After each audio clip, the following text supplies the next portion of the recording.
tous mes copains, en fait, ils étaient tous en train de jouer au foot et moi j'étais dans mon fauteuil roulant sur ma terrasse et je les regardais jouer, tu vois. Et du coup, je me disais, mais un jour, moi aussi, j'ai envie de pouvoir faire du sport comme eux sont en train de le faire et de pouvoir courir, juste des choses comme ça, tu vois. Je veux dire, peut-être que Mbappé, tu vois, il a du talent et qu'il est ultra bon.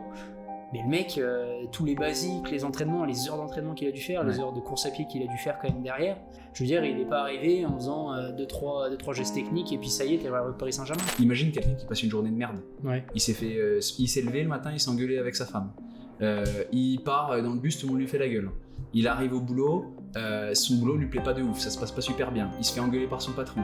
Dans le bus, la voiture, il est dans les bouchons et il écoute la radio, on lui raconte que des mauvaises choses. Il arrive dans la salle, t'as la première personne qui a un grand sourire, salut, ça va. Tu sais, c'est le mec, c'est peut-être son meilleur moment. Salut à toutes et à tous, c'est Valentin. On se retrouve pour un nouvel épisode du podcast Mindflow. Donc aujourd'hui, on est là pour le 8e épisode. On arrive bientôt aux 10 épisodes, donc la saison 1 touche bientôt à sa fin. Mais on a toujours de nouveaux invités. Et aujourd'hui, j'ai l'honneur d'accueillir Valentin. Donc, enchanté, même prénom. Valentin. Donc, enchanté Valentin. Donc, Valentin, il va nous expliquer pas mal de choses. Donc, un petit peu autour de son parcours. Au niveau du sport, on va aborder pas mal de sujets différents. Et puis, je propose que tu commences par te présenter brièvement. Et puis après, qu'on aille un peu plus en détail sur certains sujets. Eh ben écoute, merci à toi déjà pour l'invitation, ça fait super plaisir de voir un petit peu l'envers des corps d'un podcast. Carrément. J'ai pas l'occasion de faire un podcast vraiment enregistré avec des micros, quelque chose d'aussi professionnel, donc déjà merci à toi pour l'invitation. Et pour me présenter très brièvement, je m'appelle Valentin, j'ai 26 ans et du coup je reviens de 5 ans sur Toulouse là aujourd'hui, donc je reviens à Dijon pour développer de nouveaux projets, me former dans un nouveau métier et dont on va pouvoir parler ensemble avec grand plaisir. Ok, et écoute, bienvenue Valentin, et puis hâte de voir un petit peu tout ça. J'ai quelques premières questions que j'aime bien commencer à poser un peu à tous mes invités. C'est quoi les derniers trucs ou le dernier truc que tu as appris récemment, il y a quelques semaines, ou sur lequel tu avais un avis complètement différent et tu t'as changé d'avis? Écoute, pendant longtemps, je sous-estimais et j'ai mis longtemps à réfléchir à cette question parce que c'est vrai qu'on se pose toujours la question de qu'est-ce qu'on apprend de nouveau et c'est quelque chose que j'aime faire, apprendre au quotidien. Et en fait, je me suis rendu compte que longtemps, j'avais sous-estimé tout le travail qu'il y avait dans le métier d'un coach sportif. Et en fait, pendant très longtemps, et c'est pour ça, c'est aussi cette formation que je suis en train de commencer là. D'accord. Et je me suis rendu compte en fait qu'il n'y avait pas, c'est la première fois que je me rends compte qu'il y a autant de facettes dans le métier de coach sportif. Je m'en rendais un peu compte, mais c'est vrai que j'avais pas le retour d'expérience nécessaire pour me rendre compte de tout ça. Et c'est ce que je suis en train de me rendre compte maintenant que je suis en train de commencer ce métier. Et ça me permet de changer d'avis parce qu'au début, je me disais que c'était juste quelque chose de très simple et très facile à faire, mais en fait, pas tant que ça. En fait, tu veux dire que le spectre du métier de coach sportif est très très large et touche à plein de disciplines et de domaines différents. Ouais. Dans la mesure où c'est un métier humain, en fait, tu te rends compte qu'il y a énormément de choses qui doivent être prises en compte. Et il y a tellement de choses qui comptent et qui sont importantes et qu'il faut savoir faire et qu'il faut développer dans ce métier. Au-delà du fait de faire tourner une structure, faire fonctionner convenablement une bonne structure, et ben en fait, on se rend compte qu'il y a énormément de choses à faire. Mais c'est hyper intéressant parce qu'on développe énormément de compétences différentes et c'est ça le plus intéressant, je trouve. Et l'être humain, on reste quand même des êtres complexes, je pense, et surtout en tant que coach sportif, accompagner, essayer de cerner les différents profils, etc., ça doit être assez... Ouais, c'est ça. Et puis dans le sport et dans n'importe quel profil, n'importe quelle structure dans laquelle on peut être amené à travailler dans le sport. En fait, on se rend compte que les gens, au-delà d'être des êtres complexes dans leur vie de tous les jours, en fait, les personnes, elles peuvent arriver après une journée de boulot ou après une journée où elles ont eu plein de problèmes, plein de galères, et en fait, tout se complexifie encore un petit peu plus parce qu'on n'est pas là juste pour gérer une séance de sport, mais on est aussi là pour gérer pas mal de choses et un peu tous les aléas du quotidien. Dans tout ça, et puis oui, effectivement, l'humain était très complexe. Et ce qui me fait rebondir sur quelque chose, du coup, toi, tes objectifs, là, actuellement, à court terme, moyen terme et long terme, c'est quoi, un petit peu? Exactement. Alors, en gros, moi, là, comme je l'ai dit, je reviens de 5 années sur Toulouse. Donc, j'ai dans un premier temps fait mes études, donc des études en école de commerce, que j'ai arrêté parce que j'étais absolument pas passionné par ce que j'apprenais en école. Puis après, j'ai pris le temps, du coup, j'ai développé une affaire, développé un business dans la nutrition. On a développé des bars à smoothies sur Toulouse, on a développé des structures.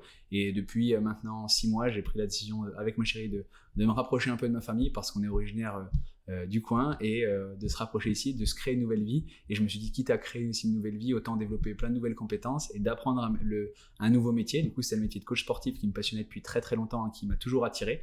Et du coup, le projet à très court terme, déjà, c'est de valider ce diplôme-là, parce que je commence mes études et officiellement mon contrat dans quelques jours avec ma structure. Donc ça, c'est l'objectif vraiment très court-termiste, donc sur les 12 prochains mois. Et les projets du coup à moyen terme, ça va être justement développer des compétences dans le domaine du coaching et du CrossFit plus particulièrement. Développer, il y a aussi plein de projets avec la structure avec laquelle je travaille. Justement, il y a plein de projets qui sont en train de se mettre en place, donc développer plein de compétences dans tout ça, pouvoir mener à bien des projets, mener de nouvelles structures, parce que c'est quelque chose on est en train de se développer, là où je travaille on est en train de se développer. Du coup, l'idée, ça va être de pouvoir développer de nouvelles structures avec des nouveaux concepts. Et moi, l'objectif à plus long terme, c'est de pouvoir encore amener le sport à un autre niveau dans la vie des gens, que ce soit d'un point de vue de performance, mais aussi de bien-être, et englober vraiment quelque chose dans tout le mode de vie. C'est mon objectif en tout cas que j'ai aujourd'hui. Mais encore une fois, je te dis ça, mais ça se trouve dans un an, on pourra en rediscuter et ce sera encore totalement différent. Mais c'est quand même à long terme, si tu as une vision ou un objectif, ce serait quand même que ce soit vraiment un mode de vie autour du sport justement, et de tous les domaines et le spectre qu'entoure le métier de coach et du sport de manière générale. Exactement, parce que c'est quelque chose que moi-même j'ai fait l'expérience dans ma vie, de tout ce que ça avait apporté le sport et tous les changements que j'ai opérés dans mon quotidien, parce qu'à la base je me suis intéressé au sport. Et en fait j'ai envie de pouvoir amener ça aux gens d'une manière différente, et puis surtout j'ai envie de montrer aux gens tout ce que ça peut apporter, le sport, le fait de prendre soin de soi, le fait de se développer personnellement, un peu tout ce que toi tu prônes aussi de ton côté. D'accord. Et ce qui m'amène du coup à la première thématique et une première question, c'est le sport, le mot sport en tant que tel. Qu'est-ce que ça représente pour toi et qu'est-ce qui signifie toi personnellement à ton histoire, ton parcours, et qu'est-ce que tu mets sous ce mot-là? Ouais, sport, ça représente beaucoup de choses pour moi, vraiment, parce que je pense que t'as eu l'occasion de le voir et je pense qu'on va en discuter un petit peu. Mais c'est vrai que le sport, c'est ce qui m'a permis de me sortir d'une situation assez délicate. Je suis passé par une situation de handicap quand j'étais plus jeune, ça a duré assez longtemps, un peu trop longtemps à mon goût. Après, j'étais du coup, suite à ça, j'ai eu une situation de surpoids, donc forcément, c'était aussi difficile à gérer. Et en fait, au final, le sport, ça a été vraiment le premier pied à l'étrier que j'ai pu mettre dans ces domaines-là, et ce qui m'a permis justement de prendre soin de soi. Et puis après, au-delà du sport et de ce que ça a apporté d'un point de vue physique, d'un point de vue de performance, et ce qu'aujourd'hui je continue à développer et à prendre soin, mais c'est aussi surtout de ce que ça m'a apporté mentalement, en termes de mode de vie. Et en fait, on le dit souvent, et ça peut paraître bateau, mais c'est vraiment l'école de la vie, et c'est tout ce que ça a apporté vraiment dans le quotidien, parce que quand on veut être performant dans le sport, quand on veut se plaire dans une pratique, quand on veut faire ça, en fait on est amené à faire plein de changements dans notre quotidien, mais aussi plein de changements dans notre tête, dans notre état d'esprit, dans toutes ces choses-là. Et c'est pour ça que je trouve ça aussi important, le fait de mettre le sport en avant, pas juste pour l'aspect physique, et c'est dommage parce que je trouve que les gens se cantonnent beaucoup trop à cet aspect-là, mais pour tout ce que ça a apporté au-delà de l'aspect physique, quoi. Et du coup, le sport, je pense que pour toi, il n'a pas eu la même signification à plusieurs périodes de vie. Non, c'est sûr. Est-ce que tu peux nous expliquer justement un peu ce cheminement du point de départ, et à quel moment tu es venu un peu à vraiment prendre en considération ce mot-là et tout ce qui va avec? Ouais, aussi loin que je puisse me souvenir, quand j'étais jeune, donc avant mes 5 ans, j'ai toujours été un enfant actif, j'ai toujours aimé bouger, j'ai toujours aimé faire des choses, j'ai toujours aimé découvrir le monde et faire plein de choses.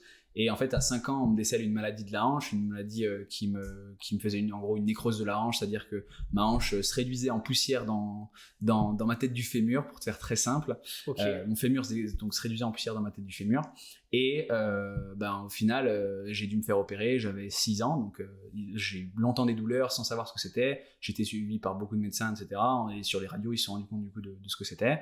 Donc je me suis fait opérer à l'âge de 6 ans, l'année de la grande sécheresse de 2003, avec tous les problèmes qui s'en suivaient. J'avais un plâtre qui allait du bas de mes pecs jusqu'au bas de mes jambes, donc c'était assez compliqué, on va dire. Et donc ça a commencé à ce moment-là. Et puis après, pendant 5 ans, on va dire que j'ai été amené à avoir des appareils de décharge, des béquilles, fauteuils roulants, etc. parce que je ne pouvais pas marcher du tout. Et en fait, déjà à ce moment-là, entre mes 5 et mes 10 ans, je me rendais compte que j'avais envie de bouger, j'avais envie de faire du sport, parce que j'ai un souvenir qui aussi longtemps qui me reviennent, c'est de mes anniversaires. ça devait être mes 7 ans, je pense, quelque chose comme ça. Et en fait, j'avais invité tous mes copains. En fait, ils étaient tous en train de jouer au foot et moi, j'étais dans mon fauteuil roulant sur ma terrasse et je les regardais jouer, tu vois. Et du coup, je me disais, mais un jour, moi aussi, j'ai envie de pouvoir faire du sport comme eux sont en train de le faire et de pouvoir courir, juste des choses comme ça, tu vois. Et c'est là que j'ai commencé à prendre compte de l'importance que ça pouvait avoir le sport dans une vie, parce que moi, à ce moment-là, tu vois, je pouvais pas y avoir accès et du coup, on va dire que ça me rendait un peu triste dans cette situation. Et du coup, voilà, la maladie a évolué. Au final, c'est une maladie dont on peut guérir. Aujourd'hui, j'ai quelques séquelles, mais c'est une maladie dont on peut guérir. C'est pour le terme scientifique, ça s'appelle une ostéochondrite. Si tu as quelques auditeurs qui sont dans le domaine médical, ils pourront savoir de quoi on parle. Et donc voilà, donc à mes 10 ans, je suis amené à pouvoir en refaire du sport, refaire normalement, c'est-à-dire que je me souviens de ce moment où le médecin m'annonce qu'effectivement je vais pouvoir de nouveau remarcher normalement, sans béquilles, courir. Je me souviens avoir couru la première fois dans le couloir qui menait le couloir de l'hôpital du CHU de Dijon, parce que justement je me sentais, ça y est, pour la première fois je pouvais vraiment le faire sans avoir de séquelles, enfin de répercussions, parce que avant je pouvais le faire, mais le problème c'est que j'allais avoir des grosses séquelles et j'aurais pu une grosse perte de mobilité. Et du coup, au final, voilà, à partir de ce moment-là, en fait, dès que tout ce que j'ai pu faire comme sport, je les ai fait. Je me souviens au collège, du coup, c'était à l'époque du collège, parce que suite à ça, j'ai eu une perte d'un être très proche. Du coup, ça m'a un peu, on va dire, fait broyer un peu de noir et ça m'a pas aidé. Du coup, le fait d'avoir eu cette maladie, donc cette immobilisation plus cette perte, au final, ça m'a fait prendre beaucoup de poids. Et en fait, je me souviens à partir de la 5e, 4e, du coup, quand j'avais 11-12 ans, faire autant de sport que je pouvais le faire, parce qu'en fait, ça me faisait du bien, tu vois, genre, je me souviens avoir des semaines où je faisais 4 heures, toutes les heures de sport que je pouvais faire dans une journée, je les faisais, que ce soit du foot, parce que du coup, j'ai voulu commencer le foot, parce que j'étais un grand fan de foot depuis tout petit, et j'ai voulu commencer là. Ça a été du coup, toutes les heures de PS, toutes les heures de... Je pense qu'il y en a pas mal qui connaissent ça, mais l'AS, l'UNSS, tout ça, tout ce que je pouvais faire, je le faisais à ce moment-là, parce que ça me faisait du bien et parce qu'en fait, juste j'avais la chance de pouvoir le faire, tu vois. Et c'était ça qui était important pour moi, c'est de me dire que j'avais la chance de me tenir sur mes 2 jambes, de pouvoir faire ce que je voulais de mon corps. Donc juste pour ça, c'était juste une occasion de lui rendre hommage et de pouvoir profiter pleinement de cette chance que j'avais, quoi. Est-ce que tu as pu du coup mesurer l'importance et le plaisir vraiment de faire du sport, quoi, en fait, d'être actif, de pouvoir bouger, de pouvoir être libre, en fait, de faire ce que tu as envie de faire, quoi, de pas rester, parce que tu es resté vraiment pendant 5 ans fauteuil roulant, béquille, enfin tu as alterné les deux, comment est-ce que... Il y avait je me souviens, c'est un peu, faudrait demander à ma maman comment ça s'est passé exactement, mais je me souviens au début, forcément après une opération, c'était pendant longtemps, j'étais plus de 3 mois en plâtre, et un plâtre très contraignant.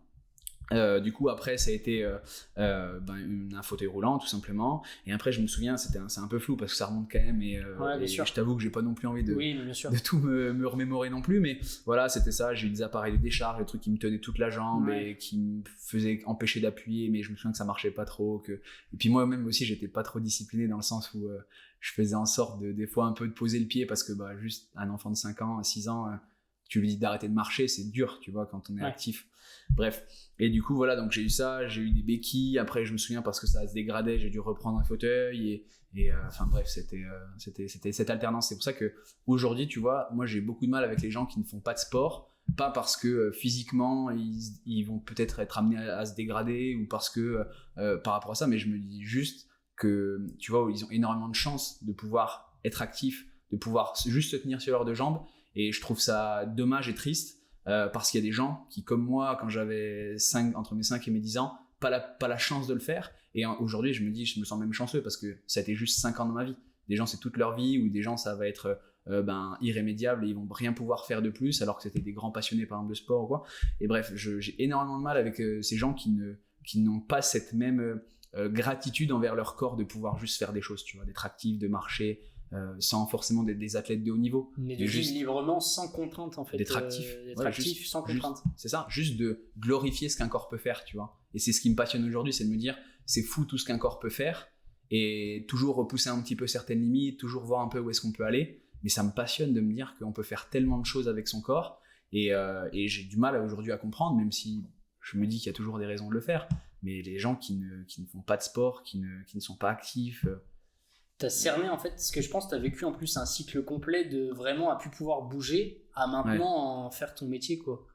Et du coup, en fait, t'es un peu aux deux extrêmes, t'es un peu aux deux antipodes, et du coup, je pense que c'est ce qui fait que t'as vécu le cycle complet de partir de rien du tout, mais vraiment, même, c'est même pas partir de rien, c'est partir en dessous de ce que la majorité de la population pouvait faire, à maintenant toucher l'extrémité où tu vas toi-même aider des gens peut-être à bouger, tu vois, alors que toi, tu peux même pas bouger, il y a encore de ça des dizaines d'années, tu vois. C'est ça.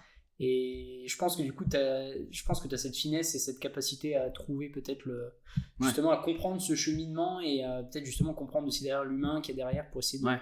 Parce que c'est une histoire, le sport, on dit toujours que, bah oui, c'est comme tu l'as dit, tu as si bien dit, c'est physique, mais ça va au-delà de ça.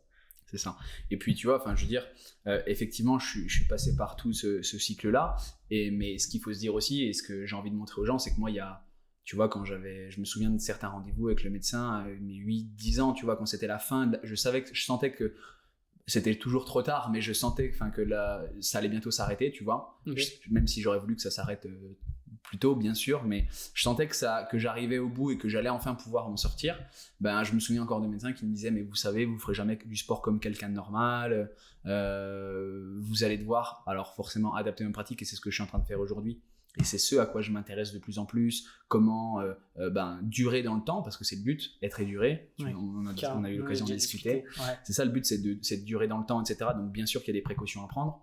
Mais aujourd'hui, je suis content, je suis hyper reconnaissant parce que je suis capable, effectivement, ils avaient raison dans un sens, c'est que je ferai jamais du sport comme quelqu'un de normal, parce qu'aujourd'hui, quelqu'un de normal, il est pas capable de faire certains efforts que je peux se remettre aujourd'hui, des efforts qui sont accessibles à tout le monde est capable de faire ce que je fais, il n'y a vraiment rien de fou, mais effectivement, quand on regarde la population générale, tout le monde ne fait pas cette activité sportive, donc effectivement, ils avaient raison dans un sens, mais je suis content de leur avoir donné tort dans le fait de pouvoir aujourd'hui faire beaucoup plus que ce que eux me disaient capable de faire, tu vois.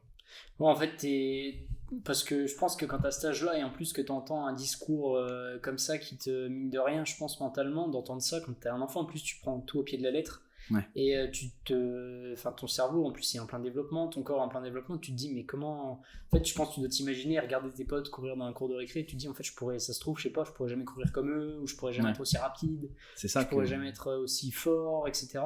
Exactement. Et alors que maintenant, je veux dire, je pense que tu fais quand même des choses. Je sais pas, maintenant t'as pratiqué plusieurs sports. Du coup, suite à ça, t'as commencé comment un petit peu après deuxième partie Pour revenir un petit peu à ce que tu me disais juste avant là, par rapport à ce parcours et ce que je me disais, tu vois. Effectivement, tu vois, il y a des moments où, j'étais au fond, du peu que je me souviens, c'est que c'était terrible. Tu vois, je me souviens de sortir en pleurs de tous les rendez-vous que j'avais chez le médecin jusqu'à mes 9-10 ans, tu vois. Parce qu'il me disait à chaque fois, non, c'est pas cette fois-ci que vous pourrez remarcher normalement. J'avais des rendez-vous tous les 3 mois, tu vois, c'était tous les 3 mois. J'y allais en me disant, bon, cette fois-ci, ce sera la bonne, et c'était pas le cas, quoi. Mais j'avais une chance, tu vois, c'est qu'à ce moment-là, j'avais mon père, et qui me disait tout le temps, mais t'inquiète, ça va y aller, ça va aller, tu vas pouvoir y arriver, on va trouver des solutions, t'inquiète, un jour tu pourras. Et tu vois, c'est quelqu'un qui me disait toujours, mais crois-y, tu vois, ça va le faire, et tu pourras faire ce que beaucoup de gens ne font pas, et crois-moi, et tu vois, c'est un peu le discours du développement personnel qu'on peut voir aujourd'hui, mais je me dis, tu vois, c'est du vrai développement personnel, parce c'était vraiment t'étais dans une vraie situation délicate, et exactement, tu vois. Sans ça, peut-être que ça se serait pas passé de la même manière. Franchement, je te le dis, tu vois, si il m'avait pas martelé ce discours-là, j'y aurais jamais cru. Je me serais toujours dit, ouais, c'est impossible, quoi. Je me serais résigné à ce qu'on m'a dit, et je me souviens, tu vois, lui, il m'a toujours dit, si ton rêve c'est de devenir footballeur professionnel, tu pourras le faire. Il me donnait des exemples de joueurs de foot qui avaient éclos à 25 ans, 26 ans, 30 ans, en me disant, mais si vraiment c'est ton rêve de devenir footballeur professionnel, parce que je m'intéressais déjà beaucoup au foot à ce moment-là, tu peux le faire, tu vois. Et je trouve ça important, tu vois, pour les parents peut-être qui nous écoutent, de toujours, de pas toujours, de donner un visage, des discours aveuglants aux enfants en leur disant que rien n'est impossible, et que les enfermer dans un monde qui au final peut devenir impossible pour eux, mais toujours leur donner ce message d'espoir de si c'est possible, si on travaille dur, si on fait les efforts qu'il faut, si on fait en sorte de leur donner de la force et de leur donner de l'importance, quoi. Mais tu viens de mentionner quelque chose qui est hyper important, je trouve, avec lequel je suis ultra d'accord avec toi, c'est que je trouve que dans notre génération, et même encore maintenant, on donne trop facilement, au-delà même aux enfants, mais surtout même aux gens maintenant, on leur donne trop facilement et on leur laisse trop facilement croire que tout ce que tu veux faire, tu vas pouvoir le faire. Ouais. Mais en fait, ils oublient cette partie que tu as mentionnée qui est hyper simple, c'est le travail. Ouais. Parce qu'en fait, pour moi, n'importe qui peut, et j'y crois dur comme fer, et peu importe ce que les gens penseront, que tu peux devenir footballeur professionnel, que tu peux devenir millionnaire, que tu peux devenir... Mais tu peux, maintenant, à l'heure actuelle, tu peux, mais en travaillant. Enfin, je veux dire, il n'y a pas 10 000 solutions, et c'est pas aveuglant de dire tu deviendras footballeur professionnel. Alors oui, peut-être qu'il y a des stats qui montrent que... Il y a de la mais ceux qui, génétique, il y a plein de choses. Mais il y en a quand même qui arrivent, et s'ils y arrivent, pourquoi ? Parce qu'ils travaillent. Peut-être que tu as une part de génétique et de chance qui joue. Mais à un moment donné, ça joue jusqu'à un certain point. Mais ceux qui réussissent vraiment, c'est ceux qui travaillent. Je veux dire, peut-être que Mbappé, tu vois, il a du talent et qu'il est ultra bon. Mais le mec, tous les basiques, les entraînements, les heures d'entraînement qu'il a dû faire, les heures de course à pied qu'il a dû faire quand même derrière, je veux dire, il n'est pas arrivé en faisant 2-3 gestes techniques et puis ça y est, t'es à Paris Saint-Germain. Enfin, t'as tout dit. Pour moi, il y a quand même un travail de base, de fond qui est là tout le temps. Quand je ne pose pas de questions, les mecs, quoi. C'est ça. Dans tous les sports et même dans tous les domaines de la vie. Enfin, je veux dire, ceux qui réussissent, ceux qui travaillent, quoi. C'est ça. Et je me souviens, il me disait ça, mais il me disait par contre on va s'entraîner, et je me souviens il me mettait dans les buts, parce que à ce moment-là j'étais gardien de but, tu vois, pour répondre à ta question. Du coup j'ai commencé au foot, et bon, peut-être que c'est la règle numéro 1 du foot, le plus gros va au but, tu vois. Je sais pas si c'était ça, mais à ce moment-là je me voyais être gardien de but, tu vois. Donc bon, bref, c'est peut-être mon poids qui a fait que, mais je me souviens qu'il me mettait dans les buts et puis il frappait et il me disait mais tu sais, un penalty ça arrive à cette vitesse-là, tu vois. Donc si tu as envie d'avoir une chance de l'arrêter, faut qu'à l'entraînement t'en prennes un paquet de penalty et que tu te dises voilà, ça va être dur, tu vois. Et donc en gros je me souviens, il me mettait dans les buts et il faisait des frappes, des grosses frappes, il maltraitait pas, hein, faut pas j'ai pas une heure de problème, mais donc ouais, tu vois, c'était ça, il me disait écoute, il me donnait ce message d'espoir, de me dire oui, effectivement tu peux y arriver dans tous les domaines que tu vas entreprendre, tu vois. Et c'est un message qu'aujourd'hui je garde dans tous mes projets, mais par contre il faut que tu te mettes face à la réalité et que tu t'aveugles pas sur le fait que ça va être dur, tu vois, et que ça va nécessiter un peu de travail et que ça va nécessiter un peu d'adversité pour y arriver. Donc voilà. Je trouve que maintenant le truc c'est qu'on montre trop. Maintenant on a tendance à trop montrer trop facilement le résultat et pas le process, tu vois. Exactement. Pas le chemin pour y arriver. Parce que le plus dur c'est le chemin. Le résultat c'est 0,001% du truc. Forcément c'est ça parce que c'est beau. Ça va pas être beau si on montre la douleur, la transpiration, les échecs, les choses comme ça, alors que, et encore maintenant il y a quand même un peu des personnes qui font l'effort et un discours qui peut-être évolue, et chez certaines personnes maintenant qui font prendre conscience aux gens qu'il faut montrer le chemin qu'il y a derrière, parce que c'est ce qui rend authentique l'histoire. Je veux dire, sinon derrière si on croit tout ce qu'on nous montre, etc., tout le monde, je dis, va croire et va penser que tout le monde peut réussir et tout le monde peut le faire. Et le résultat, il est aussi beau justement parce qu'il y a ce travail, enfin, le résultat, il est ce qu'il est justement parce qu'il y a ce travail-là. C'est aussi ça qu'il faut comprendre, c'est que c'est pas juste il faut le faire pour il faut le faire, mais c'est un lien de causalité directe. C'est le résultat. Mbappé, il est aussi élégant quand il dribble, il est aussi élégant quand il frappe, il est aussi surprenant quand il fait ce qu'il fait parce que il l'a travaillé un million de fois. Et c'est ce que j'en explique souvent aux gens, et ce que je commence à de plus en plus me confronter dans le crossfit, c'est que ce qui fait la différence avec les top mondiaux dans tous les sports, dans tous les domaines, c'est juste qu'ils font rien de différent de ce que le commun des mortels fait. C'est juste qu'ils le font beaucoup plus de fois, ils l'ont fait tellement de fois que au final ils le maîtrisent parfaitement, et que quand ils le font c'est 1000 fois plus beau, 1000 fois plus performant. Et ils ont le geste, c'est le geste parfait, quoi, parce que ils l'ont répété des milliers de fois, mais tous les basiques, les fondamentaux. J'avais vu une interview, c'était Arsène Wenger, donc du coup très grande personnalité, très grand praticien dans le football, et il disait les mecs à l'entraînement ils font comme en régional comme en national, c'est contrôle, passe. Et les mecs même à haut niveau ils le font, mais jusqu'à ce que devienne instinctif, quoi, je veux dire. Et c'est ça dans tous les domaines, c'est que tous les basiques, tous les fondamentaux, le plus tu les répètes et le plus tu les acquéris. Et je pense encore plus dans le crossfit, quand tu as de la technicité, des choses comme ça qui commencent à arriver dans les mouvements, si tu n'as pas des bases solides et des fondamentaux solides que tu répètes sans cesse, tu peux pas te permettre d'aller faire des acrobaties dans tous les sens, d'aller soulever 200 kilos sur des exercices. Non mais c'est la vérité. Et malheureusement on monte souvent c'est beau, mais avant il y a un nombre de répétitions qui est énorme. Énorme. C'est un beau clin d'œil à ton podcast, tu vois. C'est un peu cet état de flow. C'est aujourd'hui quand tu regardes des personnes qui sont en compétition dans tous les sports, ça se voit et c'est aussi normal parce que d'un point de vue moteur et neuronal, tu peux pas te concentrer sur 50 000 choses différentes.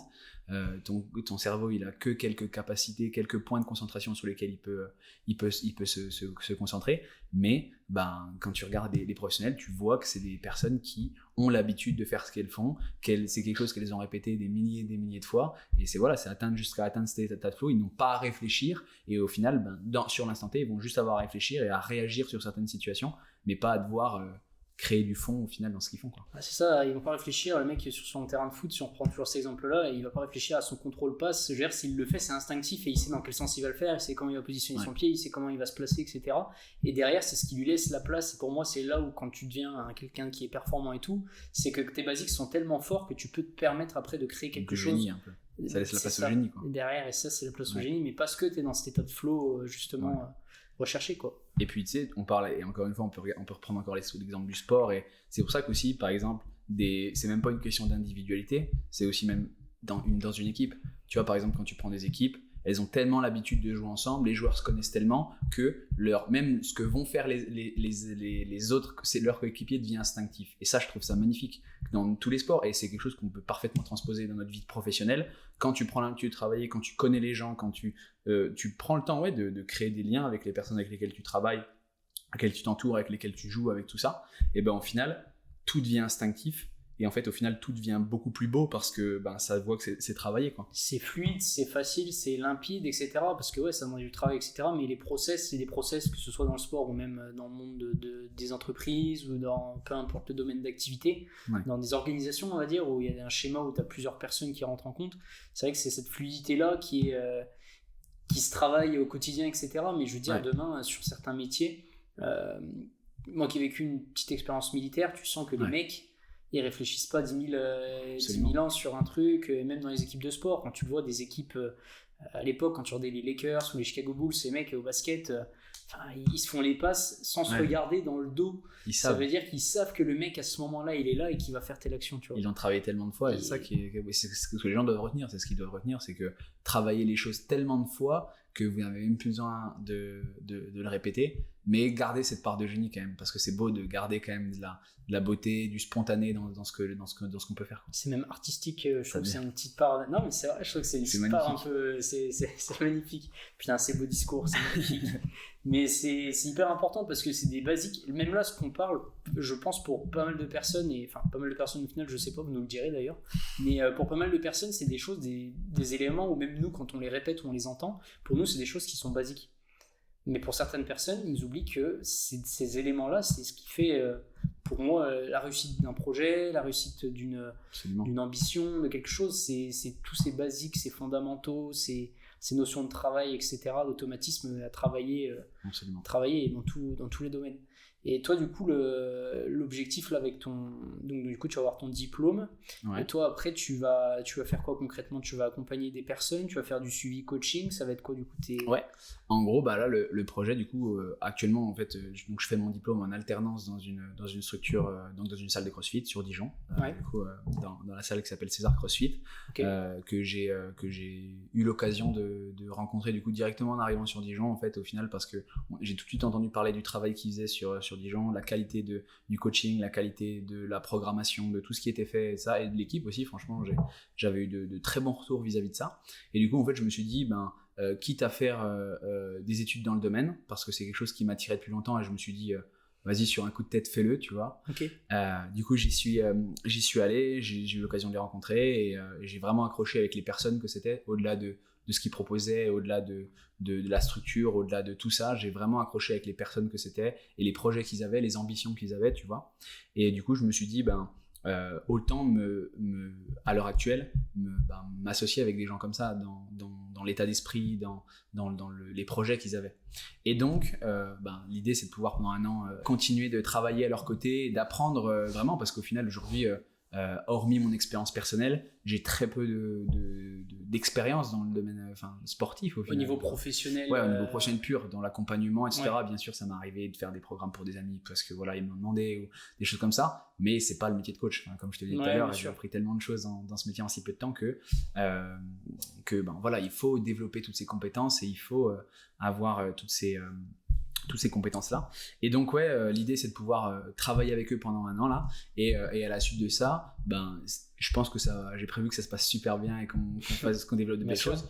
Continuer de travailler avec eux parce qu'ils ont des projets de développement, parce qu'il y a de nouvelles choses qui vont se faire. Donc, en tant que toujours continuer à coacher dans le CrossFit à ce moment-là. Et en plus ça, éventuellement développer d'autres projets en parallèle. Par exemple, je m'intéresse beaucoup à tout ce qui se fait autour de la kiné du sport et comment pouvoir amener, réathlétiser, aider les gens à développer leur mobilité, aider les gens à développer des choses qui traînent peut-être depuis des années. Et c'est aussi un projet que j'ai de continuer de me former dans ce domaine-là parce que moi-même, je pense que je te fais pas de dessin. Quand tu passes 5 ans comme ça à l'IT, que tu as une croissance, j'ai eu 0 rééducation dans mon processus après de récupération, tu vois. Et du coup, j'avais des problèmes de mobilité et de santé, on va dire, pour pas faire peur non plus. C'est rien de grave qui atteignait ma santé. Mais voilà, quoi, dans ma pratique, ça me gênait énormément. Ouais, et en fait, de mon expérience, j'ai appris à m'intéresser à plein de choses. Comment est-ce que fonctionnait une hanche, comment fonctionne un genou, comment fonctionne une épaule, comment fonctionnent toutes ces choses-là.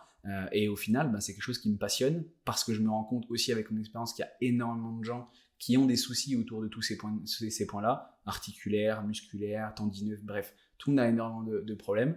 Et j'ai envie justement de me spécialiser aussi dans ce domaine-là, de comprendre un petit peu comment ça fonctionne et en tant que coach sportif, éventuellement travailler avec des kinés, travailler en partenariat avec des structures comme ça pour pouvoir amener un suivi 360 vraiment complet aux personnes. Aussi en lien avec ce que je faisais avant, la nutrition, vraiment pouvoir amener quelque chose de complet aux personnes pour pouvoir les aider sur tous les domaines de leur pratique sportive, quoi. Ok, super intéressant. Ouais.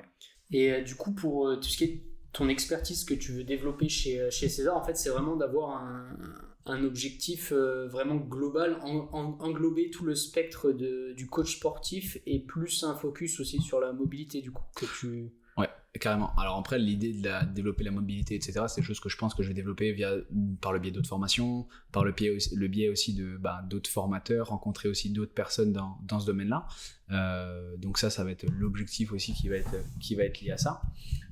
Et après, à César, le but, c'est d'apprendre un métier de coach et aussi de savoir comment fonctionne une structure, parce que c'est vrai que c'est quelque chose que moi j'ai toujours eu envie de faire, c'est-à-dire développer ma propre structure. Et après, tu vois, par exemple, pour ne pas trop teaser de choses, je sais que l'idée c'est de développer d'autres structures un peu comme celle qu'on a aujourd'hui sur Dijon et éventuellement pouvoir m'associer à ce genre de projet. C'est quelque chose moi qui me botte parce que j'aime la façon de travailler, parce que j'aime la façon de voir les choses, parce que j'aime beaucoup les personnes avec qui j'ai l'occasion de travailler, d'échanger au quotidien. Donc voilà, ça c'est l'idée. Pour l'instant, c'est encore flou parce que mine de rien, je suis au tout début de ce chemin-là. Mais par contre, l'idée c'est de développer ça et à titre personnel de pouvoir me professionnaliser au maximum et devenir beaucoup plus performant et avec beaucoup plus de connaissances et beaucoup plus de bagages pour pouvoir aider les personnes au quotidien via leur mobilité comme tu l'as dit, mais aussi l'accompagnement sportif en général. Ok. Et toi, l'objectif, comment est-ce que je pourrais tourner ça? Ah non, c'est ce que je me suis trompé, je voulais te poser une autre question. Parce que ça, c'est un truc, même moi, je me pose encore la question. Ouais. Le CrossFit, parce que du coup, ça va être sur la thématique du CrossFit sur laquelle tu vas beaucoup travailler, je suppose. Ouais. Le CrossFit, concrètement, c'est quoi comme sport et c'est quoi le concept en fait du CrossFit? Ok, le CrossFit, quand tu prends juste la définition, CrossFit, c'est croisement des fitness en anglais. Et en fait, l'idée du CrossFit, c'est d'avoir quelque chose qui te permet de pouvoir être performant dans plein de disciplines différentes. L'idée du CrossFit, c'est pas juste d'être dans une salle et faire du sport, c'est de pouvoir être performant dans ton quotidien. Et en fait, les bases du CrossFit, c'est des mouvements constamment variés, réalisés à haute intensité. C'est vraiment les fondements que Coach Glassman a apporté quand il a créé le mouvement il y a quelques dizaines d'années. Et en fait, l'idée vraiment, c'est de pouvoir donner à tous les athlètes, parce que n'importe qui rentre, qui passe la porte de la salle est un athlète pour nous, c'est en fait permettre de donner à n'importe quel athlète des capacités physiques. Et en fait, les bases de ça, la base c'est la nutrition. Après, tu vas avoir tout ce qui est autour de la capacité aérobie. Donc en gros, c'est tout simplement tes performances cardiovasculaires, pour te faire très simple. Tu vas avoir aussi la gymnastique D'accord. qui va rentrer en compte. Gymnastique au sol, gymnastique suspendue, gymnastique à l'envers. Bref, il y a de plus en plus d'exercices qui se rajoutent chaque année. Il y a énormément ils sont extrêmement créatifs chez CrossFit et les athlètes en général pour pouvoir créer tout le temps de nouvelles choses. Et après, il y a aussi les charges, soulever de charges. Donc ça va être l'haltérophilie et après tout ce qui tourne autour des charges, du port de charge, quoi, tout simplement. Ok. Et CrossFit, du coup, c'est une marque ou c'est Ouais. C'est-à-dire que tout le monde ne peut pas dire j'ai une salle de CrossFit. Non, en fait, CrossFit, c'est une marque, donc une marque américaine à la base, Ok. qui se développe. Et en fait, en gros, pour pouvoir prétendre et porter le nom CrossFit, en fait, tout simplement, il faut être affilié à la marque et derrière, ça apporte plein de bénéfices. Il y a plein de choses qu'on peut pas faire du coup et faire avec grâce à ça. Et en fait, le nom CrossFit qui n'est pas générique, c'est le mot cross-training. Tu vois, enfin, en fait, ce que les gens appellent cross-training, c'est tout simplement du CrossFit. Mais ce qu'il faut faire attention, c'est que la plupart du temps, c'est pas aussi poussé. Je dis pas parce que c'est pas officiellement déjà même chose. Ça n'a pas la même chose et du Ouais. coup il n'y a pas les mêmes objectifs parce que dans le D'accord. CrossFit, il y a une notion de variation d'intensité, il y a une notion de mouvement constamment différent, il y a une notion de programmation derrière. Tu vois, le CrossFit, c'est aussi pour ça que ça me passionne d'être à César CrossFit, c'est parce que justement il y a une vraie réflexion autour de la programmation. Comment est-ce qu'on va pouvoir faire en sorte de faire devenir les gens meilleurs dans tout, mais surtout les faire pratiquer différentes choses, tu vois. D'accord. C'est pas juste histoire de venir pendant... Il y a des gens qui viennent pour ça, tu vois. Mais du coup, qu'ils fassent CrossFit ou cross-training, pour eux, ça change pas grand-chose, on va dire, tu vois. C'est juste que y a peut-être pas autant de gages de qualité sur certaines choses. Encore une fois, je veux pas jeter la pierre à qui que ce soit parce que il y a des choses bien qui se font de certains côtés et d'autres moins bien, ça c'est sûr. Mais pour que ce soit justement plus compréhensible, et ben justement, en fait, dans la notion de CrossFit, il y a vraiment une notion de programmation, de développement de qualité physique et surtout de la variation, tu vois. Il y a de la gym, du cardio. C'est autour de la performance avec le mix de toutes ces activités-là. Exactement. Et du coup, comment est-ce que, parce qu'on parle, il y a pas mal de termes techniques, et du coup, comment est-ce que tu t'entraînes quand tu fais du CrossFit comme ça, quand sur du long terme? Parce que je pense que les gens s'imaginent pas mal, tu sais, quand tu fais peu importe le sport, du foot, du basket, etc., tu sais que tu as des entraînements tel jour par semaine, tu sais que tu vas travailler le fondamental, le technique, etc. Et du coup, comment est-ce que ça se passe un entraînement de CrossFit et le système, c'est quoi? Alors, pour tout le monde, la base du CrossFit, c'est participer aux cours, donc les classes de CrossFit tout simplement. En fait, tu viens à la salle, c'est fait pour que ça dure 1 heure. Donc tu viens, tu as une partie, on t'explique un petit peu qu'est-ce qu'on va faire aujourd'hui en fait. Et c'est ça aussi qui est intéressant dans le métier de coach, c'est que nous en tant que coach et programmateur, du coup, l'idée c'est de pouvoir faire en sorte de créer quelque chose sur le long terme. Tu vois, t'as un cycle tout au long de l'année, pendant cette période-là, on va mettre l'accent sur ça, ça, ça et ça. Sur cette période-là, on va mettre l'accent sur ça, ça, ça et ça. Et en fait, au sein de ce grand cycle, tu as plusieurs cycles. Les gens, quand ils viennent à la salle, ils ne s'en rendent pas forcément compte, tu vois. À moins que tu t'y intéresses vraiment, tu n'en as aucune connaissance, tu vois. Et donc, l'idée, en fait, c'est au sein de ces cycles, de travailler ça. Par exemple, là, on va travailler l'explosivité sur ce truc-là. On va faire ça, ça, ça, ça, ça. Et sur cette semaine-là, on va faire ci. Sur cette semaine-là, on va faire ça, etc. Pour donner un peu un ordre d'idée de comment c'est conçu. Mais la personne, quand elle vient dans le cours, est-ce qu'elle a, c'est au début une petite explication sur ce qu'on va faire dans la journée, le temps de prendre aussi le temps de socialiser, de se dire bonjour, parce que tout le monde se dit bonjour, c'est quelque chose qui est hyper important pour nous. Tout le monde se dit bonjour, tout le monde se connaît plus ou moins dans la salle parce que le but c'est de créer aussi une communauté, créer des liens avec les gens. Et donc, en gros, on explique ce qu'on va faire aujourd'hui. Ça commence par ce qu'on appelle un petit peu de mobilité, un petit échauffement articulaire, histoire de pouvoir cibler ce qu'on va faire sur la journée, sur l'entraînement du jour. Ensuite, nous, en tout cas, comme on travaille une partie activation, donc là, c'est ni plus ni moins que la musculation, au final. Hein, tu sais, dans le CrossFit, la musculation est présente.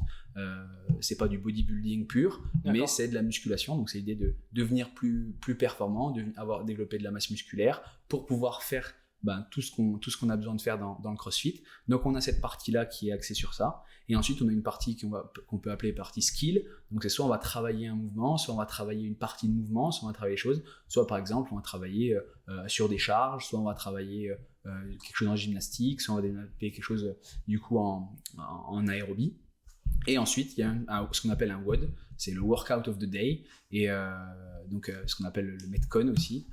Et en fait, là, l'idée, c'est tout simplement pendant, je sais pas, peut-être de 3 à 20 minutes, ça dépend, il y en a plus long encore, mais voilà, pendant un certain temps, et ben en fait tout simplement on va travailler avec une intensité plus élevée sur d'autres mouvements, dès qu'on a vu sur la journée, des choses comme ça. Et du coup, ça, toute la partie avant le WOD, du coup, tu as toute cette partie-là nécessairement avant, ou qui te permet en fait d'effectuer à la fin en fait final ton WOD. Ouais. Et après à la fin, donc je suppose tu as peut-être des étirements, des trucs comme ça, ou la séance. Ouais, retour au calme, tranquille, etc. Petit débrief avec le coach, etc. sur comment s'est passée la séance avec tout le monde, tu vois. Mais en fait, l'idée c'est qu'il y ait tout, parce que ce qu'on veut, c'est travailler plein de choses différentes. On veut travailler sur de la haute intensité, comme ce qu'on va souvent faire sur les WOD. C'est pas tout le temps, on l'adapte aussi en fonction des gens, on l'adapte en fonction de notre forme, on l'adapte en fonction de plein de choses, en fonction aussi des intentions qu'on va avoir. Mais l'idée c'est donc de faire ça, mais aussi travailler plein d'autres skills, pas forcément à très haute intensité, pour justement travailler de la technique, travailler des placements, travailler la qualité de mouvement, la gestuelle, pour améliorer les choses, tu vois. Ok. Et le CrossFit, toi maintenant en 2023, et parce que ça fait quand même déjà quelques années maintenant que ça se développe quand même vachement en Europe, etc., et en France, et ça se démocratise de plus en plus, comment est-ce que tu perçois toi justement ce domaine-là en France en 2023 et les évolutions? Ouais. Alors, moi, le CrossFit, je le pratique, tu vois, je le suis depuis presque 5 ans. Tu vois, ça fait presque 5 ans que ça me passionne et que je trouve ça hyper intéressant. Mais ça fait que 2 ans, vraiment, là, que j'en fais. Tu vois, que je pratique vraiment le CrossFit. Avant, je faisais du cross-training, moi, de mon côté. Et j'ai vu, du coup, les limites du cross-training, tu vois, parce que je me sentais qu'en termes de progression, en termes d'accompagnement, j'avais pas ce que je voulais. Et du coup, donc voilà, c'est pour ça que j'ai passé la porte d'une box de CrossFit à Toulouse, il y a 2 ans. Et au final, donc ça fait que 2 ans que je le pratique. Donc on va dire que je suis absolument pas, et même ici encore, une référence pour en parler, tu vois. Donc déjà, ça, je veux que ce soit clair pour les gens qui nous écoutent. Mais vraiment, ce que j'aime dans ce qui se développe, c'est vraiment le fait que le CrossFit, il est en train de devenir quelque chose qui vraiment va fitter avec tout le monde, qui va vraiment pouvoir correspondre à tout le monde. Autant quelqu'un qui est pas du tout actif et qui était peut-être dans la situation que j'étais auparavant, tu vois, comme quelqu'un qui est extrêmement actif et qui cherche à se développer, tu vois. Et en fait, c'est vraiment ce que j'aime. Et en fait, ce qui est cool, c'est que chacun peut trouver, lui, son CrossFit, sa façon de le développer, à son niveau, à son intensité, en fonction de ses performances. Mais ce qui me plaît, c'est que chacun va devenir meilleur dans sa pratique et va pouvoir se développer, tu vois, et sur plein d'autres aspects, bien sûr d'un point de vue performance, bien sûr d'un aspect physique, mais aussi d'un point de vue mental, d'un point de vue de relation, parce que ce qui est aussi l'impact et ce qui est fort. Ce que j'allais te demander et te parler un peu de ça, c'est, je trouve, ce que je pense, c'est que c'est un peu moi la différence, je trouve, c'est cet aspect un peu communautaire, l'impression que quand tu vas faire du CrossFit, t'as l'impression que c'est tout le monde vraiment, en fait, t'es une seule équipe, en fait, c'est pas tout seul dans ton coin faire ton exercice de muscu, quoi. Exactement. Tu vois, genre, moi, juste le fait que tout le monde se dise bonjour, que tout le monde se connaisse, bien sûr, tout le monde n'est pas pote avec tout le monde, tu vois, enfin, on reste des êtres humains, c'est logique, tu vois. Mais, moi, je trouve ça génial, je trouve ça hyper intéressant et je trouve ça passionnant, tu vois, que les gens, tout le monde connecte ensemble, tu vois, tout le monde a un petit mot pour les gens, tout le monde à la fin de la séance va se checker, se féliciter de la séance, va se dire, et tu sais, c'est des gens qui ont des milieux socio-professionnels totalement différents, des histoires totalement différentes, des backgrounds totalement différents, et en fait c'est hyper intéressant et je trouve ça magnifique, moi, que tout le monde, tu vois, connecte ensemble, même sans forcément être pote et se voir. Et bien sûr, il y a aussi cette notion de camaraderie, et tout le monde, ça nous arrive de faire des choses en dehors, justement, et c'est le but aussi, c'est de faire aussi beaucoup de choses en dehors, et puis de créer du lien avec les personnes avec qui on a des affinités. Mais moi, vraiment, c'est ce que je trouve passionnant dans ce domaine-là, c'est au-delà de l'aspect performance et l'aspect développement physique, physiologique, mental, etc. C'est cet aspect aussi d'avoir de vraiment rencontrer des gens, quoi. Est-ce que tu vois la différence entre les gens, des fois, tu sais, qui sont passés, moi j'en ai jamais fait personnellement, mais tu sais, par exemple, des gens qui ont été en salle de sport, qui ont fait de la musculation de leur côté, ou avec un coach, ou même avec des amis, et qui, par exemple, passent une porte de CrossFit, est-ce que tu vois où tu arrives à reconnaître justement une différence entre la première fois que la personne vient et au bout de quelques semaines, quelques séances, justement, cet état d'esprit un peu plus... Ouais, c'est sûr. Bien sûr, tu vois, quand la personne commence à, elle, rentrer et dire bonjour aux autres, tu sais que déjà elle a compris le concept, ouais, c'est ça. Tout le monde est, encore une fois, je le répète, tout le monde n'est pas obligé d'être ami et super pote avec tout le monde. Mais juste remettre un peu de sympathie dans ce monde où tout le monde se calcule pas, où tout le monde est chacun de son côté, et pendant 1 heure, on va être ensemble, on va souffrir ensemble. Donc certes, que pendant l'heure, tout le monde n'est pas les uns autour des autres, et voilà, chacun, il y en a qui vont être un peu plus de leur côté, tu vas former des binômes, ça va être cool, tu vois, tu vas pouvoir travailler des skills, tu vas pouvoir travailler ensemble, bref, tout ça pour te dire que, remettre un peu je sais pas comment, j'ai perdu le mot, mais tu vois, de remettre du lien dans cette société qui, on le sait, de plus en plus, a tendance à s'individualiser, où les gens sont un peu de plus en plus personnels, chacun de son côté, chacun fait son truc, chacun va juger l'autre, etc.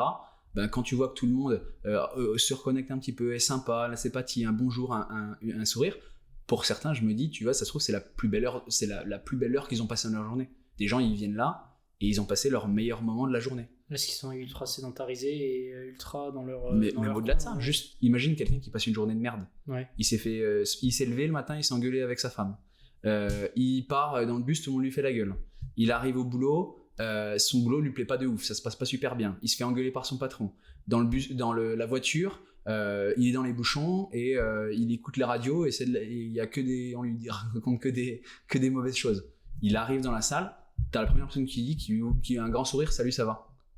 Tu sais, c'est le mec, c'est peut-être son meilleur moment. Il a donné le meilleur de lui-même. Il a peut-être sans forcément faire un nouveau record personnel, tu vois. Il a passé un super moment et il va rentrer chez lui. Peut-être qu'il va encore avoir des problèmes, etc. Et il y en a d'autres, ça se passe super bien. Ils ont des super vies en dehors, hein, bien sûr. Je dis pas que ça sauve tout le monde, hein. Bien sûr. Mais tu vois, pour certaines personnes, je sais que c'était leur meilleur moment de la journée. Et c'est aussi ça que je trouve en tant que coach, notre devoir, il est hyper important. C'est qu'on doit faire comprendre et on doit faire passer un message aux personnes. On doit leur faire vivre la meilleure expérience possible. Et en dépit de nous, comment ça va, tu vois, franchement, moi, et je les comprends, quand tu as des adhérents, et encore une fois, j'ai pas non plus l'expérience juste de ce que je vois au quotidien, les adhérents, ils en ont rien à faire que dans notre vie ça va pas, qu'il y a il y a un truc qui va pas, que si, que ça. Ils viennent pour passer un moment. Donc là, c'est notre job, nous, en tant que coach, de leur donner le meilleur de nous-mêmes. Bien sûr que ça peut pas être un service parfait tout le temps, parce que voilà, il y a des impondérables, des choses qu'on peut pas gérer, des choses auxquelles voilà, on peut pas y échapper. Mais par contre, c'est notre taf de faire le meilleur, de donner le meilleur en tant qu'être humain, avant de donner le meilleur en tant que coach. Et ça va forcément bien se passer, tu vois. Ouais, je trouve que c'est cette dimension humaine qui est vachement. C'est un sport où, alors dans le sport, mais en général, la dimension humaine est hyper importante parce que sinon on ferait pas de sport, on ferait pas tout ça. Mais je trouve encore plus ces dimensions humaines dans le crossfit et même dans ce genre de sport-là, ouais, ça va au-delà de ça. C'est communautaire, mais sans être sectaire non plus. Mais ça peut l'être parfois, hein. Comme toutes les communautés, il y a des dérives sectaires dans toutes les communautés. Enfin, et tu trouves que des fois ça peut arriver qu'il y ait un peu ce truc de. Tu sais, je veux dire, tu pars, regarde, on parlait de foot tout à l'heure. Genre quand t'as tous les mecs qui ont le même maillot, qui chantent les mêmes trucs, qui se lèvent au même moment pour les mêmes trucs. Tu sais, tu regardes, c'est un peu sectaire d'extérieur. Au final, ça reste quand même un certain degré. Tout devient sectaire à partir du moment où tu as du lien entre les gens, etc. Enfin, et que tu adhères à tous, que tout le monde adhère à un même truc. Voilà, c'est ça. Tu sais, le gap entre. La barrière, elle peut être très fine. Bien sûr, pour certaines personnes, le crossfit, c'est hyper sectaire, parce qu'il y a aussi des gens qui ont des comportements, tu sais, ils voient que par ça, c'est que leur vie, il y a que le crossfit qui compte pour eux, etc. Tu vois. Mais comme tu as fait du vélo, t'as des mecs, je suis sûr, dans ton entourage, ils voyaient que vélo, ils pensaient que vélo. Le Tour de France, fallait pas leur parler de 13h à 17h que la fin de l'étape, parce que ils pouvaient rien faire d'autre que ça. Dans tout, t'en as, tu vois, des gens comme ça. Donc bien sûr qu'il y en a. Et je rebondis sur ce que tu disais. Tu vois, ça me fait de la peine qu'on en arrive à dire que c'est bien le CrossFit parce qu'il y a cet aspect communauté, tu vois. Bien sûr que ça me fait hyper plaisir parce que bien sûr que oui, le CrossFit fait la différence sur plein de choses. Mais t'imagines dans quel monde on vit. Ça veut dire que de l'autre côté, en fait. Pour se rendre compte, pour se dire que en fait, au final, c'est comme par exemple, on parle de ça, c'est sur les réseaux sociaux, je fais en sorte de toujours partager des messages positifs, etc. Et moi, ça me fait super plaisir, mais en même temps, ça m'attriste que des gens me disent wow, ça fait trop du bien tes stories de regarder ça parce que voilà, tu partages des bonnes vibes, machin, etc., etc. Ça veut dire que ce qu'elles consomment ou ça veut dire que ce qu'il y a autour d'eux, t'imagines dans quel monde on vit, c'est-à-dire que les gens sont impressionnés quand les gens leur disent bonjour.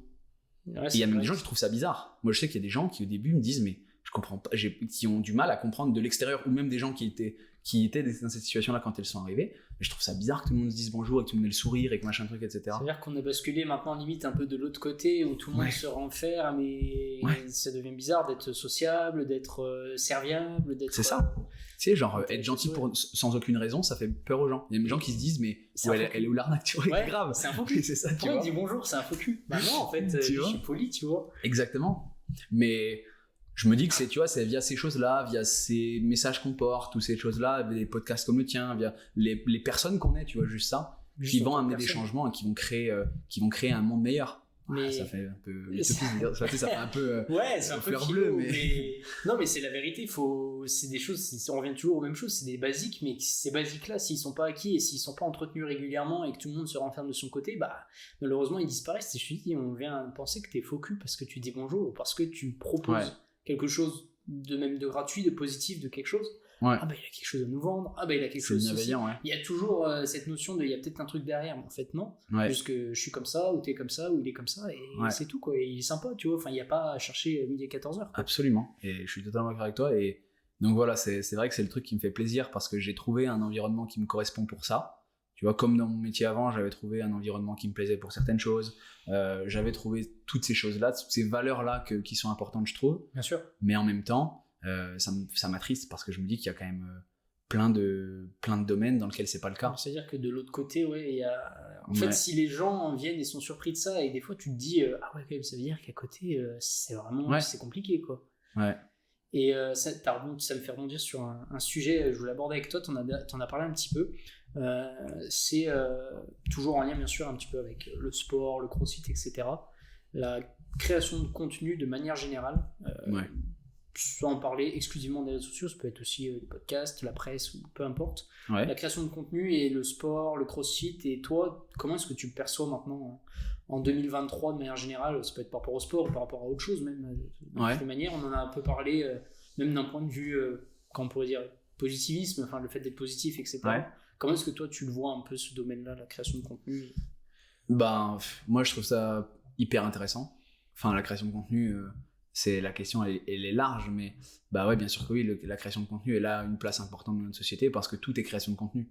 Tu vois, genre la télé, c'est de la création de contenu, la radio, c'est de la création de contenu, la publicité, c'est de la création de contenu.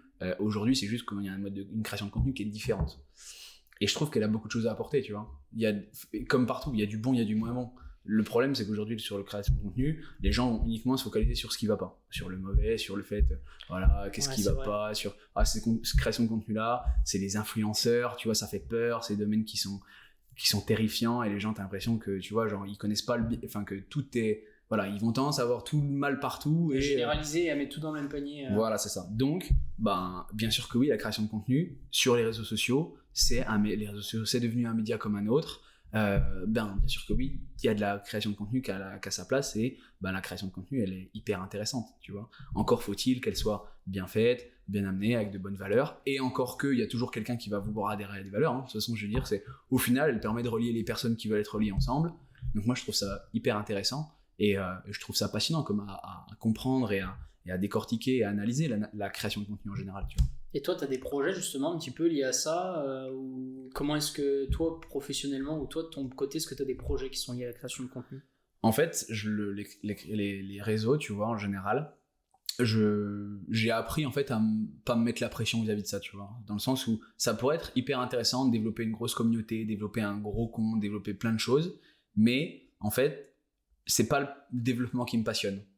Bien sûr que oui, j'aimerais, comme tout le monde, enfin pas tout le monde en fait me veut ça, mais ça me dérangerait pas d'avoir un compte avec être suivi par des centaines de milliers de personnes. C'est pas un truc qui me poserait problème. Ça peut être cool, ça peut t'ouvrir grave d'opportunités, ça peut t'amener plein de choses, etc. Mais c'est pas mon objectif final. En fait, ce que j'ai juste envie, j'ai envie de kiffer mon chemin, kiffer mon parcours sur les réseaux sociaux, et partager mon quotidien sans me prendre la tête. Tu vois, genre j'ai envie de partager qui je suis, ce que je fais, être authentique, et tant mieux s'il y a des gens qui me rejoignent et qui kiffent ce que je fais, c'est génial, tu vois, je vais welcome et on va passer des bons moments ensemble. Si les gens adhèrent à ce que je fais, aiment ce que je propose, me disent voilà, tiens, ça me plaît, j'aime bien quand tu fais ça, tant mieux, on va créer quelque chose, tu vois, ensemble, mais j'ai envie de créer quelque chose qui me ressemble et voir des réseaux qui me correspondent, tu vois. Donc ça, c'est mon objectif vis-à-vis de ça. Bien sûr, développer, il y aura forcément du sport parce que je suis, il y aura bien sûr des good vibes parce que c'est ce que je suis, il y aura ma vie de famille, il y aura parce que c'est quelque chose qui me plaît et je me vois partager ça, tu vois. C'est un plaisir pour toi de le faire, tu le fais pas en mode par une stratégie. Il faut que je communique, il faut que j'ai une stratégie, il faut que je fasse tant de posts pour avoir tant de reach, avoir tant de likes, avoir tant de personnes, nouveaux abonnements, etc. Je pourrais et ça m'intéresserait, tu vois, de le faire pour certaines raisons. Mais aujourd'hui, ça me passionne pas, j'ai pas envie de me prendre la tête avec ça, et j'ai surtout envie de partager ce que je kiffe. Et ce qui me plaît surtout, moi, c'est d'avoir des retours des gens qui me disent, bah tu vois, par exemple, ta story, elle m'a mis grave de bonne humeur. J'ai ma petite story du lundi où j'ai toujours ma petite musique, la même petite musique avec la même bonne ambiance et toujours souhaiter une bonne semaine aux gens. Et c'est un truc qui me fait kiffer de faire parce que je sais que j'ai des retours de ouf. Les gens me disent, ouais, j'ai eu une journée de merde et voir ta story, ça m'a fait sourire, tu vois. Juste ça, c'est tant mieux, c'est bénef et c'est trop cool. Et après, partager toujours ce que j'ai apporté, je me dis que ça peut servir à d'autres personnes parce que moi, j'aurais aimé l'avoir, mais sans me forcer à devoir faire telle création de contenu, tel truc, etc. À réfléchir un peu trop, et tu le fais en fait au feeling, au fur et à mesure.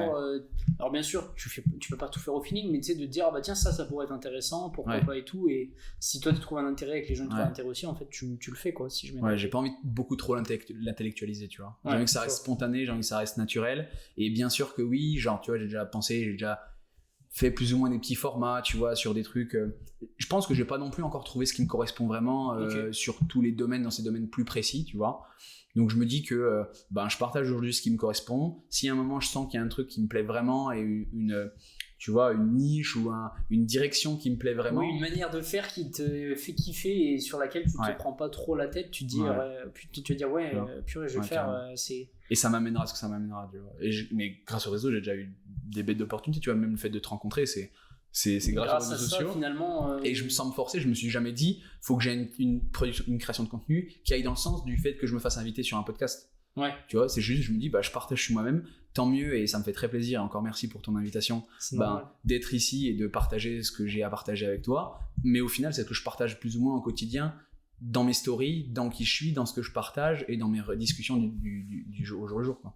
C'est exact, ça me fait ce que tu dis, ça résonne carrément avec ce que moi, pourquoi je l'ai fait aussi, tu vois, parce que c'est vrai que c'est quelque chose où avant j'ai déjà testé quelque chose où j'ai déjà testé 2-3 petits trucs, pareil, essayer d'intellectualiser des choses, sachant que moi en plus c'est mon métier aussi en parallèle, donc bouffer les réseaux toute la journée, des fois t'en as un peu marre, mais du coup je m'étais dit, il faudrait que je trouve, en fait au début je m'étais dit j'essaie de faire ci, de faire ça, d'appliquer des trucs techniques que je connais à moi personnellement, ce qui pourrait être intéressant, mais finalement je me suis dit en fait tu t'arrêtes jamais.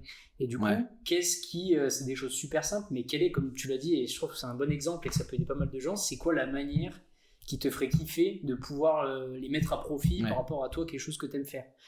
Moi j'aime bien discuter avec des gens en fait, tout simplement, rencontrer des gens super intéressants, et au culot, j'ai de contacter des gens comme ça, ce que j'ai fait avec toi, je me dis trop intéressant et tout, je fouillais et puis voilà, puis là on se retrouve à discuter et après voilà, on sait pas, peut-être qu'après de toute façon on va garder contact, on va avoir peut-être sur des projets, sur des choses comme ça, donc je kiffe le faire, tu vois, et les gens, c'est ça que je trouve que ce qui est intéressant, ce que tu as dit, c'est que si les gens ils adhèrent, ils s'abonnent et ils continuent. Et s'ils adhèrent pas, ils se cassent quoi. Mais ils vont pas s'abonner parce que tu as fait en sorte qu'ils s'abonnent à toi, parce que tu as tel truc.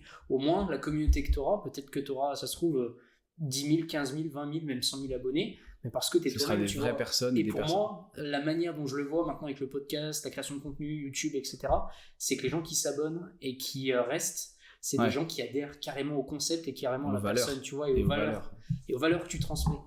Et ils adhèrent pas au mec parce qu'il a eu la stratégie qui a fait que machin, parce que sinon ça dure pas sur le long terme, tu vois. Exactement. Et les mecs qui disent il faut faire ça pour réussir sur les réseaux sociaux, il faut être clivant, il faut dire ci, il faut dire ça, il faut montrer son cul, etc. Non, genre sois toi-même et les gens ils adhéreront pour quitter. Au pire, ceux qui adhèrent pas, ils adhéreront pas, puis au contraire ce sera tant mieux, et comme ça tu auras normalement une grosse partie qui t'aimeront pour ce que t'es, tu vois. Et d'ailleurs je soupçonne beaucoup de gens qui disent, tu sais, ces gens qui disent moi je pourrais pas être influenceur, je pourrais pas partager ma vie sur les réseaux sociaux comme tu le fais, et cette phrase là je l'entends souvent, mais je me dis dans ce cas, c'est que t'es quitté au fond, tu vois, genre en gros, moi je partage juste qui je suis, tu vois, au quotidien, et c'est ce que je partage qui je suis, ce que je fais, ce que j'aime, mes valeurs, etc. C'est ça aussi l'objectif de ce que je veux partager au quotidien. Et donc, quand les gens me disent je pourrais pas, je leur dis je sais pas, t'as pas de passion, t'as rien qui t'anime, t'as rien envie de partager aux gens, t'as rien envie de donner aux gens autour de toi. Et c'est vrai que tu vois, c'est des gens ça, parce que après encore une fois je pense qu'ils ont l'image des influenceurs qui justement se forcent à le faire, qui sont obligés de le faire parce qu'ils ont des partenariats, parce que avec les polémiques et tout qui en ce moment ça génère encore plus de haine ressenti autour de ça. et autour de ça. Donc c'est vrai que le moindre chose que tu vas faire, tu vas être stigmatisé de telle ou telle personne, alors qu'en fait tu fais pas du tout ça. Ouais. Alors que tu fais pas de placement de produit, tu fais pas de trucs comme Exactement. ça. Et le jour où tu vas en faire un, où tu vas faire un partenariat, Parce que c'est quelque chose auquel tu avec crois une marque, vraiment. et c'est un produit auquel tu crois vraiment, parce que ça se trouve c'est ton produit, c'est le produit d'un pote, Ouais. bah, tu vas passer pour voilà, encore pire. Alors que Ouais.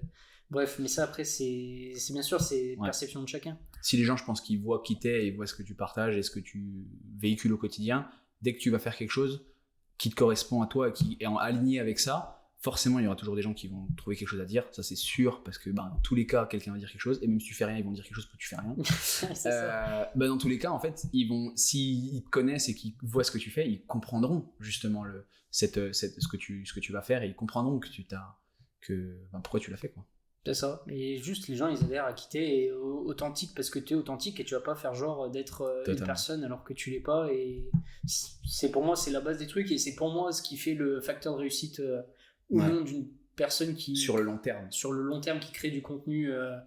Ouais. Quand tu regardes au final les gros, enfin je sais pas ce que t'en penses, après je sais pas si t'as des créateurs en tête, mais tu vois quand les gros youtubeurs ou des gros créateurs, moi il y en a un qui m'inspire beaucoup et qui me fascine, d'ailleurs je te conseille d'aller écouter son podcast, c'est Thibaut InShape, je sais pas si Ouais. il a fait Le podcast. il a fait un seul podcast avec Ok. un gars qui s'appelle Bazinga, je sais pas si Ah oui, ça te Bazinga, parle. bien sûr, je vois qui c'est. Ben, Bazinga a fait un podcast avec Thibaut InShape.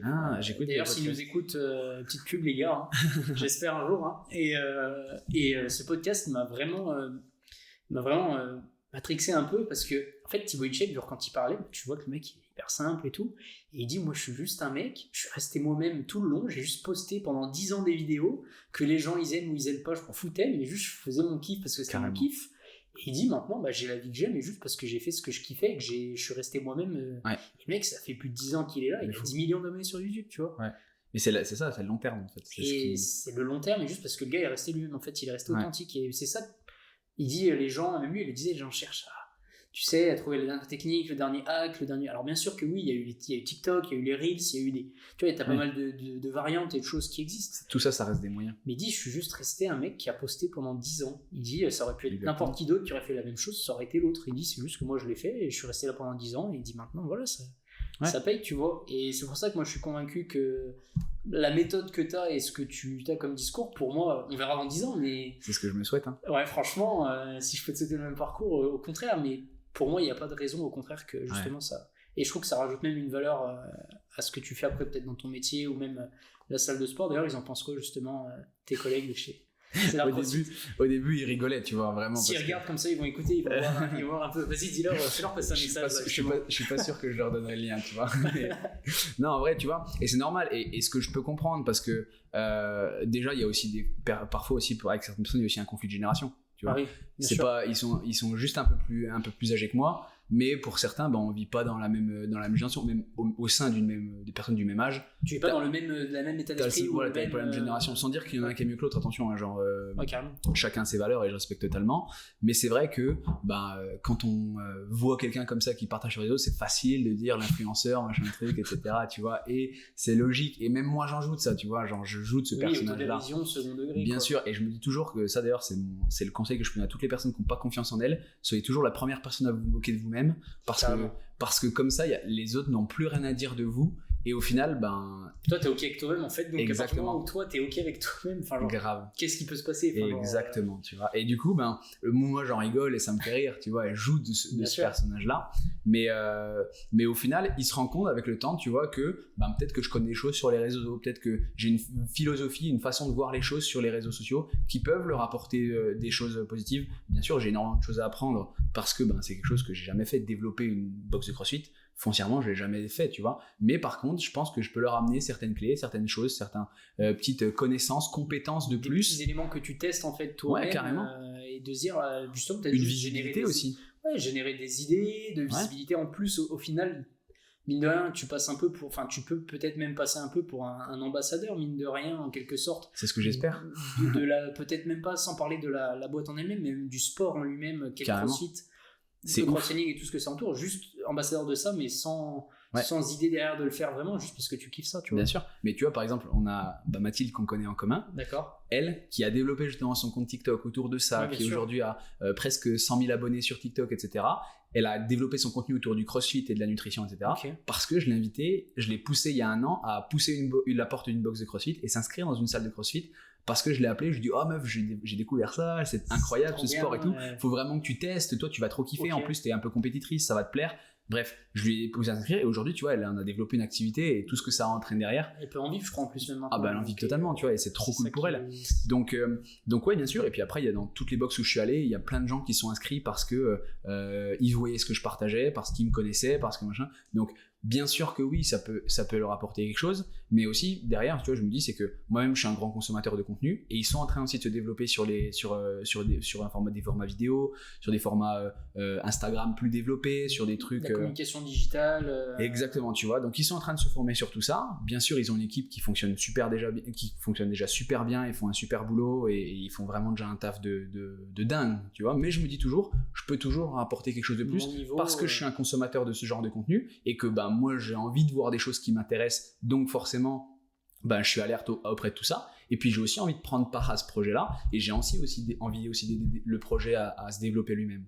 Et forcément, ça donne envie de m'investir, développer, chercher de nouvelles idées, développer de nouveaux contenus, donner le meilleur de moi-même. Et on a tourné notre première vidéo YouTube il n'y a pas longtemps et on a donné le meilleur de nous-mêmes. On sait que ça va être nul la première fois, mais on l'a fait et on l'a. Vous avez passé le cap de le faire, c'est déjà. On a passé le cap de le faire.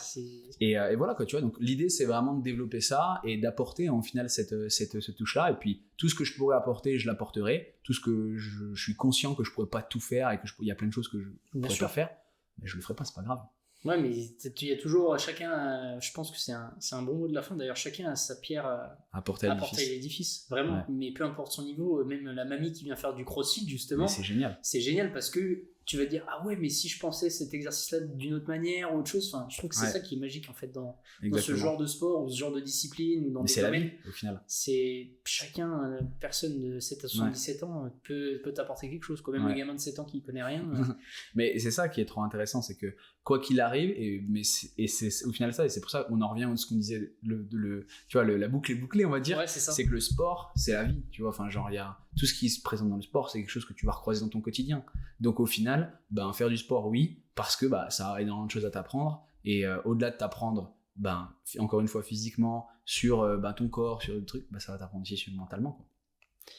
Je pense qu'il n'y a pas mieux comme mot de la fin. J'ai une dernière question à te poser. Ouais. Quel type d'invité ou quel invité, si tu en as un ou une en tête, que tu aimerais voir dans le podcast? Mais Mathilde, tu l'as déjà invité ou pas sur le podcast? Pas encore. Pas encore, invite-la sur le podcast, tu vois, elle a plein de choses à raconter et en plus elle est en train. C'est intéressant parce que bientôt tu vas voir qu'elle aura beaucoup de monde qui va lui demander de faire des podcasts, donc profites-en maintenant avant qu'elle soit pas encore trop prise. On va en profiter avant qu'elle ait une audience de fou et qu'elle puisse plus marcher dans la rue. Avant qu'elle puisse se promener tranquillement, quoi. Ouais, carrément. Et écoute, Mathilde, on t'attend pour le podcast. Écoute, et puis de toute façon, l'avantage c'est qu'il y a plein de personnes qui l'entourent aussi autour d'elle, où il y a plein de personnes qui sont hyper inspirantes, qui ont des parcours de ouf. Et puis voilà quoi. Après c'est vrai que il y a tellement de gens qui méritent d'avoir la parole que ton podcast a encore de longs épisodes devant lui. Je pense. On n'est pas prêt d'arrêter en tout cas. Là on est au 8e épisode. Il y a la saison 1 qui va bientôt se terminer d'ici 1 ou 2 épisodes. Donc écoute, Valentin.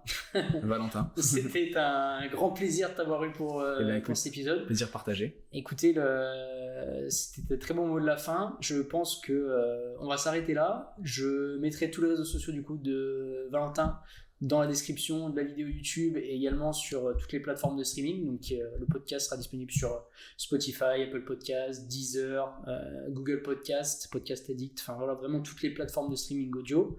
La vidéo sera présente également sur YouTube. Tous les réseaux sociaux de Valentin seront dedans. C'était Valentin et Valentin pour un 8e épisode du podcast Mindflow. Je vous dis à très bientôt. Ciao, ciao.